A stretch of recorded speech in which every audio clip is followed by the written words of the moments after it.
इंदिरा गांधी देश की iron lady थीं और ताकतवर प्रधानमंत्री। उनकी लव स्टोरी भी काफी पावरफुल थी, जिसके लिए वो पिता से अड़ गईं। पिता जवाहरलाल नेहरू नहीं चाहते थे कि उनकी लाडली बेटी फिरोज गांधी से प्यार में आगे बढ़े और उससे शादी करे, लेकिन बेटी भी टस से मस नहीं हुई। उसने पिता से दो टूक कहा कि उनकी शादी होगी तो फिरोज से ही। फिर शादी इलाहाबाद में आनंद भवन में ही हुई। हालांकि बाद में यह कहा जाने लगा कि उन्हें प्यार में धोखा मिला। इंदिरा गांधी ने फिरोज गांधी को टूटकर चाहा था, हालांकि बाद में उन्हें लगने लगा कि वो उनसे बेवफाई कर रहे हैं। इसने दोनों के बीच दूरियां बढ़ा दी।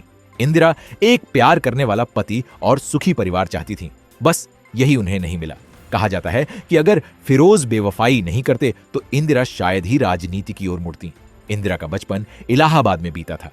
पिता जवाहरलाल नेहरू उनमें अपना बेटा देखते थे। वो उनकी हर इच्छा पूरी करते थे। एक ही बार उन्होंने अपनी बेटी की इच्छा का विरोध किया था, बल्कि कहना चाहिए कि बहुत नाराज भी हुए। मामला बेटी के प्यार से जुड़ा था।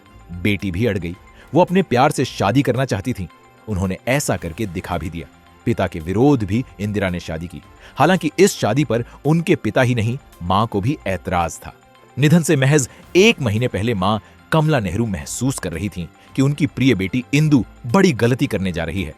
इंदिरा गांधी की जीवनी लेखिका पुपुल जयकर के अनुसार इंदिरा जब फिरोज के प्रेम में पड़ी तो वो राजनीति की चकाचौंध से दूर होकर शादी करना और सादगी भरी जिंदगी बिताना चाहती थीं, जिसमें वो और उनका परिवार हो। शादी के बाद जब दूरियां बढ़ने लगीं तो इंदिरा ने राजनीति में शिरकत करनी शुरू कर दी। इसने फिरोज के साथ उनके मतभेदों को और बढ़ा दिया। इंदिरा अगर एक और पति की बेवफाई से निराश थीं, तो उनके पिता नेहरू भी फिरोज को पसंद नहीं करते थे। स्थितियां बनती गईं कि दोनों का विवाहित जीवन करीब करीब खत्म सा ही हो गया। फिरोज का इलाहाबाद के आनंद भवन में प्रवेश जवाहरलाल नेहरू की पत्नी कमला की मदद के लिए एक वॉलंटियर के रूप में हुआ था। जब कमला बीमार हुई और आनंद भवन में थीं, तब इंदिरा ने जिस तरह नर्स के रूप में मां की सेवा की, उससे फिरोज बहुत प्रभावित हो गए। इंदिरा सुंदर तो थीं ही, उनमें गजब का आकर्षण भी था। पुपुल जयकर ने अपनी किताब में लिखा, तब फिरोज ने इंदिरा की ओर ध्यान देना शुरू किया। वो उनके आगे पीछे मंडराने लगे। वो मौका देखने लगे कि इंदिरा के करीब कैसे रह सकते हैं। हालांकि इंदिरा को उस समय यह सब पसंद नहीं था। जवाहरलाल नेहरू के विशेष सचिव एमओ मथाई अपनी किताब रिमिनिसेंसेस ऑफ द नेहरू एज में लिखते हैं, इंदिरा ने उन्हें बताया कि जब वो 16 साल की होने वाली थीं, उससे एक दिन पहले फिरोज ने उनके सामने प्रेम निवेदन ही नहीं किया, बल्कि शादी का प्रस्ताव भी रख दिया। इंदिरा अवाक रह गईं। उन्हें फिरोज से ये उम्मीद नहीं थी। उन्होंने इस प्रस्ताव को सिरे से खारिज कर दिया। मां से शिकायत अलग कर दी। कमला भी जानकर नाराज हुई। हालांकि इसके बाद भी फिरोज का आनंद भवन आना जाना लगा रहा। इंदिरा को पढ़ाई के लिए लंदन भेज दिया गया। वो वहां अकेली थीं। दूसरे विश्व युद्ध से पहले लंदन में अलग तरह का माहौल था। फिरोज भी कुछ समय बाद लंदन रवाना हो गए। वहां उन्होंने भी लंदन स्कूल ऑफ इकोनॉमिक्स में दाखिला ले लिया। मकसद उनका केवल इतना था कि वहां वो इंदिरा के नजदीक आ पाएं। इसमें उन्हें सफलता भी मिली। आखिरकार उन्होंने लंदन में इंदिरा का दिल जीत लिया। फिरोज के मित्र और जाने माने पत्रकार निखिल चक्रवर्ती ने अपनी किताब में लिखा, फिरोज महिलाओं के प्रति आकर्षित हो जाते थे। लंदन में बेशक इंदिरा से नजदीकियां बढ़ा रहे थे, लेकिन वहां भी उनके अफेयर कई महिलाओं से हो चुके थे। इंदिरा को इसकी भनक तक नहीं थी।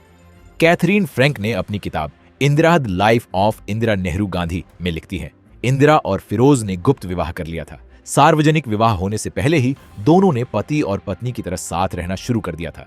जब इंदिरा ने पिता से कहा कि उन्हें फिरोज से प्यार है, वो उनसे शादी करना चाहती हैं, तो उन्होंने साफ इनकार कर दिया था। नेहरू और उनका परिवार इस शादी के सख्त खिलाफ था। मथाई की किताब कहती है, पद्मजा नायडू ने नेहरू से कहा, उनकी बेटी बड़ी हो चुकी है, अगर दोनों ने शादी करनी चाहिए तो वो उसे रोक नहीं पाएंगे, लिहाजा अनुमति दे देनी चाहिए। नेहरू ने अनिच्छा से अनुमति दे दी। शादी के जल्द बाद ही इंदिरा और फिरोज में खटपट शुरू हो गई।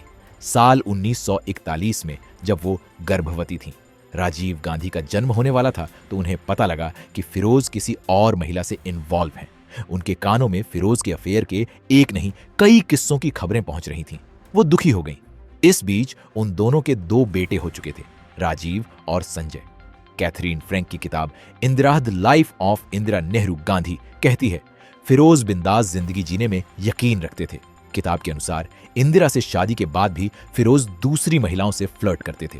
महमूना सुल्तान के अलावा उनके रोमांटिक रिश्ते संसद की ग्लैमर गर्ल कही जाने वाली तारकेश्वरी सिन्हा सांसद सुभद्रा जोशी से रहे। उनकी एक और गर्लफ्रेंड थी जो खूबसूरत नेपाली तलाकशुदा महिला थी और ऑल इंडिया रेडियो में काम करती थी। उसके ससुराल पक्ष के लोग केरल के बड़े अभिजात्य परिवार से थे। हालांकि इंदिरा गांधी के जीवन में फिरोज पहले शख्स नहीं थे। जब वो पुणे में मैट्रिक करने के बाद बंगाल में शांति निकेतन में पढ़ने गई थीं, तो फ्रेंच पढ़ाने वाले जर्मन शिक्षक फ्रैंक ओबरडॉफ उनके प्यार में पड़ गए। पुपुल जयकर ने इंदिरा गांधी बायोग्राफी में लिखा, ओबरडॉफ 1933 में शांति निकेतन आए थे। उनकी रविंद्रनाथ टैगोर से मुलाकात 1922 में लैटिन अमेरिका में हुई थी। टैगोर ने उन्हें शांति निकेतन आने का प्रस्ताव दिया। जब उन्होंने इंदिरा को फ्रेंच पढ़ानी शुरू की तो वो 16 साल की थीं। इंदिरा को पढ़ाते पढ़ाते वो उनकी सुंदरता पर मोहित हो गए। प्यार का प्रस्ताव रखा। इंदिरा खफा हो गईं। हालांकि समय के साथ उनमें नजदीकियां हो गईं।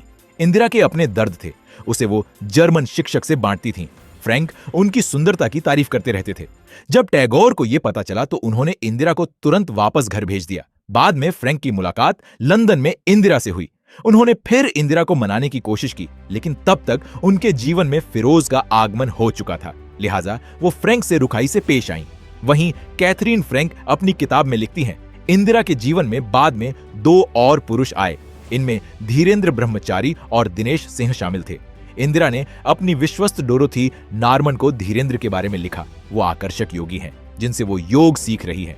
दिनेश पर भी वो बहुत भरोसा करती हैं। प्रधानमंत्री हाउस में उनका बैरोकटॉक किसी भी समय आना जाना था। फ्रैंक लिखती है कि इंदिरा से अफेयर की चर्चाओं को शायद दिनेश सिंह ने खुद ही हवा दी। ऐसा माना जाता है कि जब इंदिरा गांधी को फिरोज गांधी से धोखा मिला तो पहले तो उन्होंने इसे सहन किया, लेकिन जब फिरोज के इश्क के किस्से लगातार उन तक पहुंचने लगे तो उन्होंने गंभीरता से तलाक लेने के बारे में भी सोचना शुरू कर दिया था। हालांकि वो इस ओर कदम बढ़ाती उससे पहले ही फिरोज की दिल का दौरा पड़ने से मृत्यु हो गई।